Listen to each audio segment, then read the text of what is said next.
சம்பாதிப்போம். ஞானத்தை சம்பாதி, புத்தியையும் சம்பாதி. என் வாயின் வார்த்தைகளை மறவாமலும் விட்டு விலகாமலும் இரு. அதை விடாதே, அது உன்னை தற்காக்கும். அதன் மேல் பிரியமாயிரு, அது உன்னை காத்துக்கொள்ளும். நீதிமொழிகள் 4:5-6. நீதிமொழிகள் ஞானத்தின் மதிப்பை பறைசாற்றுகின்றது.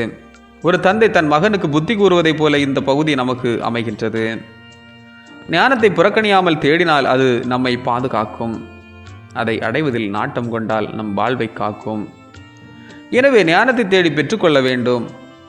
ஆகவே எல்லாவற்றையும் விட ஞானத்தையும் நுண்ணறிவையும் சம்பாதிக்க வேண்டும். ஞானத்தை பெறுவதற்கான முதல்படி அதன் மீதான ஆசை. கடவுளின் ஞானத்தை சம்பாதிப்பதன் மூலம் மக்கள் உண்மையான சுதந்திரத்தை பெறுவார்கள். அதே நேரத்தில் நேர்மையானவர்களாக இருப்பார்கள். ஞானமும் புரிதலும் வணிகப் பொருட்களாக கருதப்படுகின்றன. எனவே தான் சம்பாதிப்போம் என்ற கருத்து மேலோங்குகிறது. ஞானம் விலை மதிப்பற்ற ஒரே முத்து மற்றும் ஒரே தந்தையின் போதனையின் வார்த்தைகள். உண்மையான ஞானம் கீழ்ப்படுதலில் காணப்படுகிறது. உலகத்தின் பொருட்களை சம்பாதிப்பதை விட ஞானத்தை சம்பாதிப்போம்.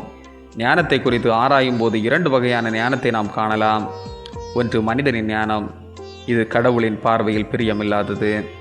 மற்றொன்று கடவுளின் ஞானம், இது கடவுளுக்கு பிரியமான வாழ்க்கையையும் தெய்வீக பாதையிலிருந்து விலகிச் செல்லாமலும் எச்சரிக்கையாக இருக்க வேண்டும் என்பதையும் உணர்த்துகிறது. அப்படிப்பட்ட தெய்வீக ஞானத்தை பெற்று நாம் வாழ்வோமாக. ஆமேன். இந்த நாள் உங்களுக்கு இனிய நாளாக மலரட்டும்.